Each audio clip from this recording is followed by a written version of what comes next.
Baik, perkenalkan nama saya Gina Divani Najwa dan di sini saya akan melanjutkan untuk lab bagian berikutnya yakni hashing things out. Di lab ini kita mempunyai dua objektif utama. Yang pertama, kita akan membuat hash dengan OpenSSL. Kedua, kita akan memverifikasi hash.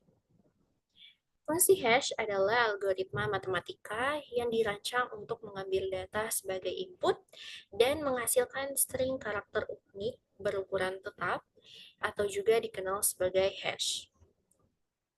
Hash sendiri itu sangat sulit untuk dibalik dan sangat sulit untuk memulihkan data yang membuat hash tertentu berdasarkan hash saja. Properti penting lainnya dari fungsi hash adalah bahwa bahkan perubahan terkecil yang dilakukan pada data input itu akan menghasilkan hash yang sama sekali berbeda.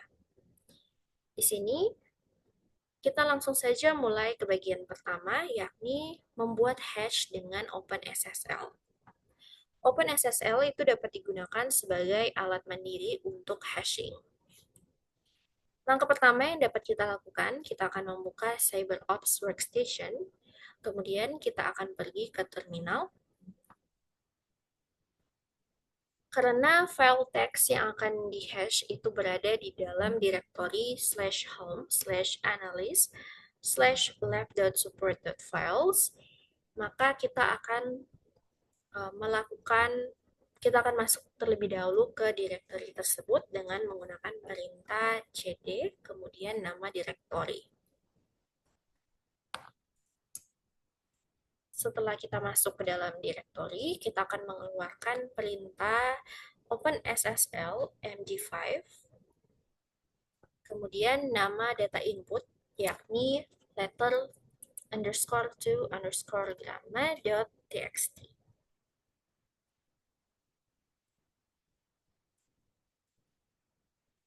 Perhatikan dari format output di sini, OpenSSL itu akan menampilkan algoritma hashing yang digunakan yakni MD5 diikuti dengan nama file yang digunakan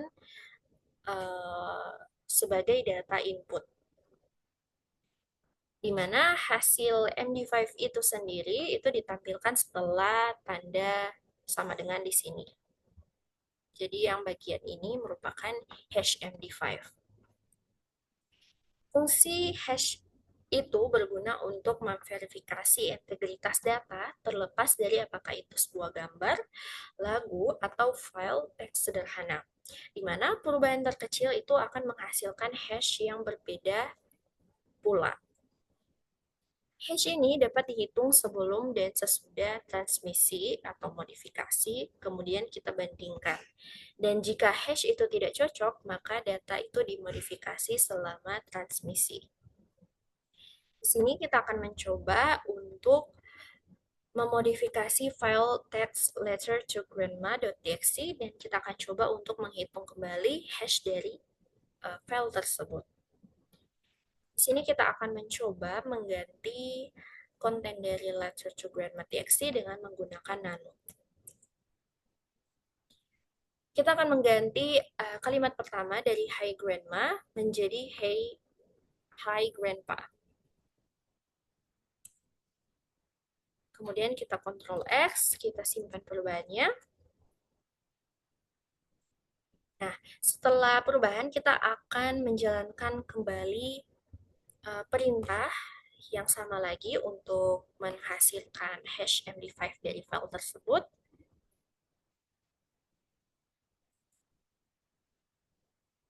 Di sini sudah keluar outputnya.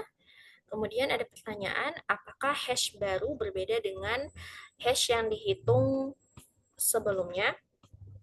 Jawabannya iya, jika kita perhatikan, hash baru ini di sini itu benar-benar berbeda dengan hash sebelumnya yang sebelum kita lakukan modifikasi. Kita lanjut saja.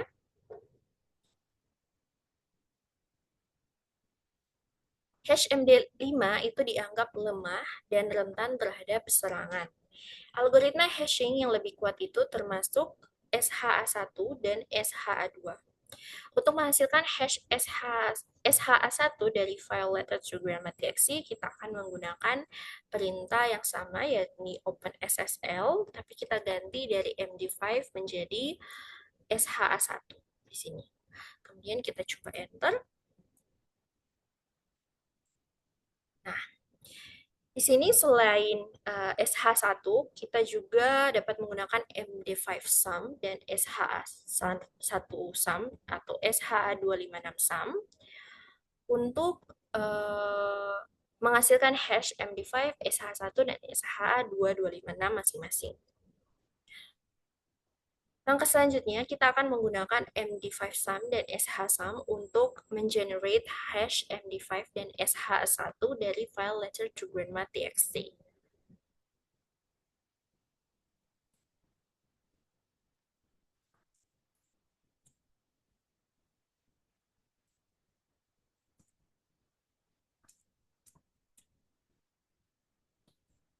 Di sini ada pertanyaan, apakah hashes yang telah kita generate itu cocok dengan hashes yang di-generate di items F dan G.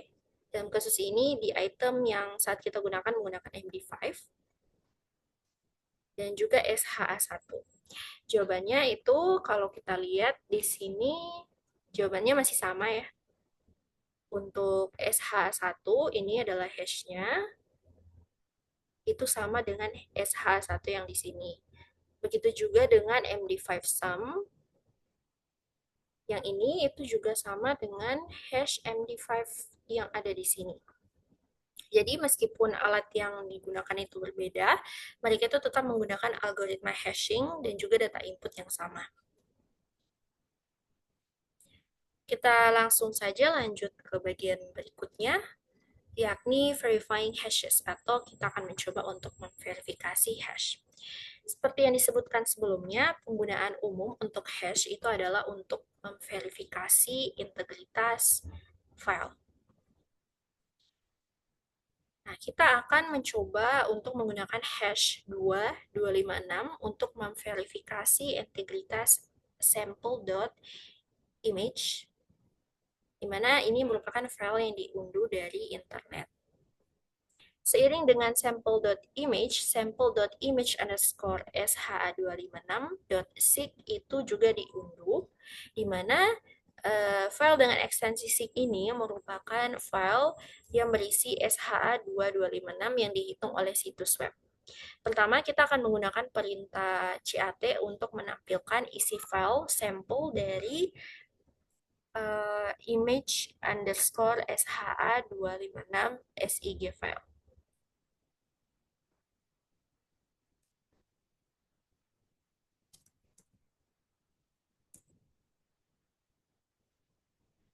Kemudian kita akan menggunakan SHA256 sum untuk menghasilkan hash SHA2256 dari file sample.image.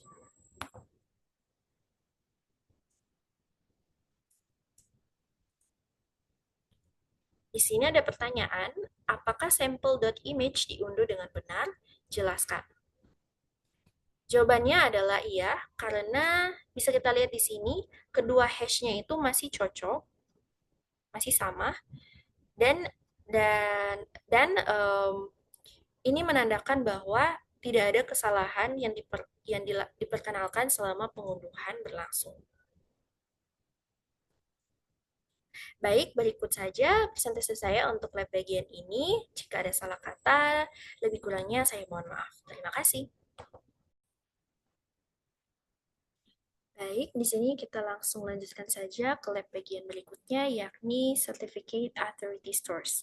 Di lab ini kita mempunyai dua objektif. Yang pertama, kita akan melihat daftar sertifikat yang dipercaya oleh browser kita. Kemudian yang kedua, kita akan memeriksa namanya man in middle. Seiring perkembangan web, begitu juga kebutuhan akan keamanan. HTTPS, di mana S itu adalah singkatan dari security, bersama dengan konsep Certificate Authority, diperkenalkan oleh Netscape pada tahun 1994 dan masih digunakan hingga saat ini. Di lab ini, kita akan melihat daftar semua sertifikat yang dipercaya oleh browser kita. Kemudian yang kedua, kita akan menggunakan hash untuk mendeteksi apakah koneksi internet sedang dicegat. Kita langsung mulai saja di bagian pertama. Di sini kita akan melihat daftar sertifikat yang dipercaya oleh browser. HTTPS sendiri bergantung pada entitas pihak ketiga untuk validasi. Dan entitas pihak ketiga ini dikenal dengan Certification Authority atau CA, di mana entitas ini akan memverifikasi apakah nama domain benar-benar milik organisasi yang mengklaim kepemilikannya. Dan jika verifikasi diperiksa, CA akan membuat sertifikat yang ditandatangani secara digital yang berisi informasi tentang organisasi termasuk kunci publiknya. Di sini kita akan mencoba untuk membuka yang namanya CA Store atau toko store di browser kita masing-masing. Untuk awalnya, untuk pertamanya kita akan mencoba membuka CA Store di Chrome. Jadi di sini kita akan membuka terlebih dahulu Chrome.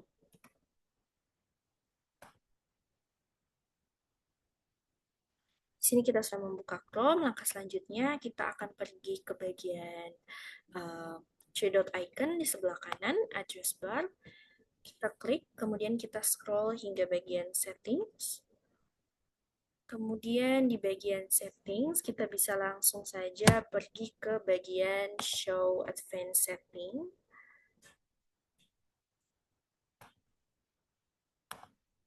Atau bisa kita langsung cari saja advanced. Di bagian security, nah kita sudah masuk ke section advanced. Di bagian sini kita bisa scroll down hingga kita mendapati menu manage certificates. Kemudian di menu certificates kita bisa pergi ke bagian Chrome root store. Nah, di sini akan muncul beberapa sertifikat root terpercaya untuk menampilkan semua sertifikat dan root yang dipercaya oleh Chrome. Itu untuk bagian Chrome. Di sini kita akan pindah ke bagian Firefox. Di sini kita akan buka Cyber Obfuscation. Kemudian kita buka web browser.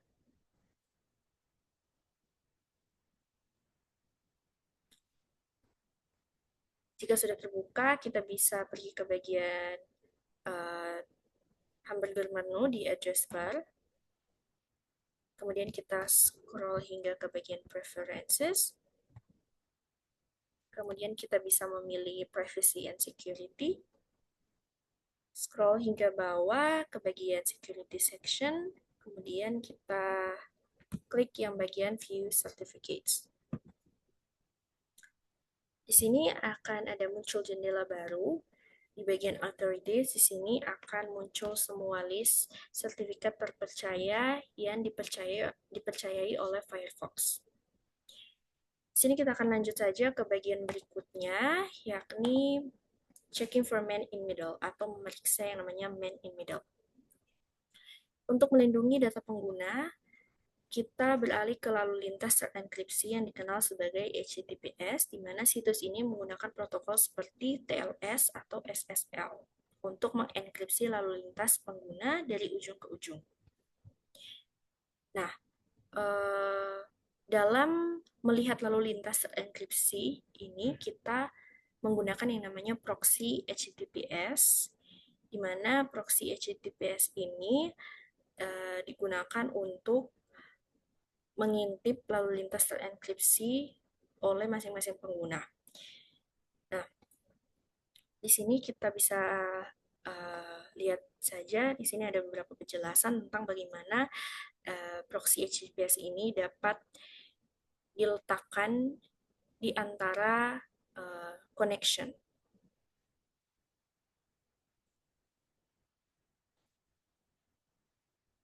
Nah, di sini kita akan mencoba untuk mengikuti beberapa langkah untuk menilai apakah ada proxy HTTPS dalam koneksi kita masing-masing. Nah, langkah pertama kita akan mengumpulkan beberapa fingerprint dari website. Di sini jika kita lihat di tabel nomor 1, di sini ada tabel popular sites and their SH1 certificate fingerprints. Jadi di sini ada beberapa site, kemudian beberapa sertifikat dan juga isi hash SHA1 fingerprintnya per 2018 April. Kemudian di sini ada pertanyaan, apa saja sidik jarinya dan mengapa mereka penting. Jawabannya itu yang kita lihat di sini itu merupakan sidik jari sertifikat dari beberapa website di mana fingerprint ini penting karena memungkinkan cara yang lebih cepat untuk memverifikasi integritas sertifikat yang ada pada suatu website. Kemudian di sini ada pertanyaan, siapa yang menghitung sidik jari dan bagaimana cara menemukannya? Sidik jari sertifikat biasanya dihitung oleh yang namanya Certificate Authority yang saya sebutkan sebelumnya. Jadi setelah Certificate Authority itu menghitung sertifikatnya, sidik jari itu dapat ditampilkan saat kita melihat sertifikat. Kita lanjut saja ke bagian step 2. Di sini kita akan mencoba untuk mengumpulkan sidik jari sertifikat yang digunakan oleh CyberOps Workstation. Di sini kita akan menggunakan perintah di bawah ini untuk mencoba menggunakan OpenSSL untuk terhubung ke cisco.com pada port 443 dan kita akan mencoba untuk meminta sertifikat dan menyimpannya pada file text bernama cisco.pem di mana outputnya juga akan ditampilkan untuk bisa kita lihat nanti. Jadi di sini kita akan buka terminal prompt, kemudian kita bisa menjalankan komen di bawah ini.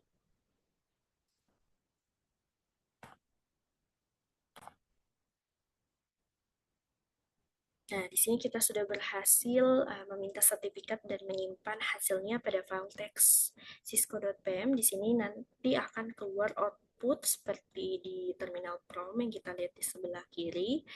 Ada informasi berupa date-nya, kemudian verify return, dan lain-lain. Nah, selanjutnya di sini akan menggunakan komen CAT untuk menampilkan semua list konten dari sertifikat yang telah kita dapatkan dan kita akan menyimpannya kembali ke dalam cisco.pm. Di sini langsung kita tuliskan saja komennya. Nah, sekarang setelah sertifikat disimpan dalam file text cisco.pem, di sini kita akan menggunakan perintah OpenSSL kembali untuk menampilkan sidik jari yang telah kita dapatkan.